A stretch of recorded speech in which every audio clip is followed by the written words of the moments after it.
25 അധ്യായം.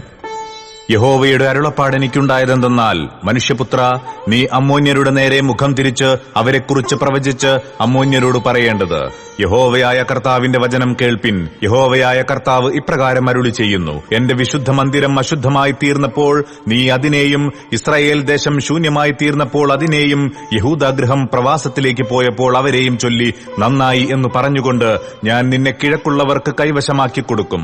അവർ നിങ്കൽ പാളയമടിച്ച് നിവാസങ്ങളെ ഉണ്ടാക്കും. അവർ നിന്റെ ഫലം തിന്നുകയും നിന്റെ പാൽ കുടിക്കുകയും ചെയ്യും. ഞാൻ രബ്ബായെ ഒട്ടകങ്ങൾക്ക് കിടപ്പിടവും അമ്മോന്യരെ ആട്ടിൻകൂട്ടങ്ങൾക്ക് താവളവുമാക്കും. ഞാൻ യഹോവ എന്ന് നിങ്ങൾ അറിയും. യഹോവയായ കർത്താവ് ഇപ്രകാരം അരുളി ചെയ്യുന്നു: ഇസ്രായേൽ ദേശത്തെക്കുറിച്ച് നീ കൈകൊട്ടി കാലുകൊണ്ട് ചവിട്ടി സർവ്വനിന്ദയോടും കൂടി ഹൃദയപൂർവ്വം സന്തോഷിച്ചതുകൊണ്ട് ഞാൻ നിന്റെ നേരെ കൈനീട്ടി നിന്നെ ജാതികൾക്ക് കവർച്ചയായി കൊടുക്കും. ഞാൻ നിന്നെ വശങ്ങളിൽ നിന്ന് ഛേദിച്ച് ദേശങ്ങളിൽ നിന്ന് മുടിച്ച് നശിപ്പിച്ചു കളയും. ഞാൻ യഹോവ എന്ന് നീ അറിയും. യഹോവയായ കർത്താവ് ഇപ്രകാരം അരുളി ചെയ്യുന്നു: യഹൂദാഗൃഹം സകല ജാതികളെയും പോലെ എത്രയെന്ന് മോവാബും സേയീരും പറയുന്നതുകൊണ്ട് ഞാൻ മോവാബിന്റെ പാർശ്വത്തെ അതിന്റെ അതിർത്തികളിലേക്കുള്ള പട്ടണങ്ങളായി ദേശത്തിന്റെ മഹത്വമായ ബേത്ത്യെശീമോത്ത്, ബാൽമെയോൻ, കിര്യഥയീം എന്നീ പട്ടണങ്ങൾ മുതൽ തുറന്നുവെച്ച് അവയെ അമ്മോന്യർ ജാതികളുടെ ഇടയിൽ ഓർക്കപ്പെടാതെ ഇരിക്കേണ്ടതിന് അമ്മോന്യരോടുകൂടെ കിഴക്കുള്ളവർക്ക് കൈവശമാക്കി കൊടുക്കും. ഇങ്ങനെ ഞാൻ മോവാബിൽ ന്യായവിധി നടത്തും.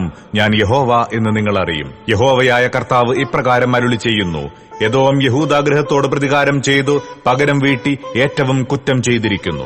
അതുകൊണ്ട് യഹോവയായ കർത്താവ് ഇപ്രകാരം അരുളി ചെയ്യുന്നു: ഞാൻ എദോമിന്റെ നേരെ കൈനീട്ടി അതിൽ നിന്ന് മനുഷ്യനെയും മൃഗത്തെയും ഛേദിച്ച് അതിനെ ശൂന്യമാക്കി കളയും. തേമാൻ മുതൽ ദേദാൻ വരെ അവർ വാളിനാൽ വീഴും. ഞാൻ എന്റെ ജനമായ ഇസ്രായേൽ മുഖാന്തരം ഏദോമിനോട് പ്രതികാരം നടത്തും. അവർ എന്റെ കോപത്തിനും എന്റെ ക്രോധത്തിനും തക്കവണ്ണം എദോമിനോട് ചെയ്യും. അപ്പോൾ അവർ എന്റെ പ്രതികാരം അറിയുമെന്ന് യഹോവയായ കർത്താവിന്റെ അരുളപ്പാട്.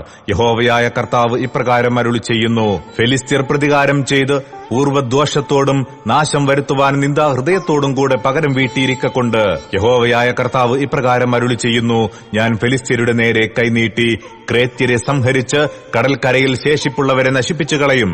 ഞാൻ ക്രോധശിക്ഷകളോടുകൂടെ അവരോട് മഹാപ്രതികാരം നടത്തും. ഞാൻ പ്രതികാരം അവരോട് നടത്തുമ്പോൾ ഞാൻ യഹോവ എന്ന് അവർ അറിയും.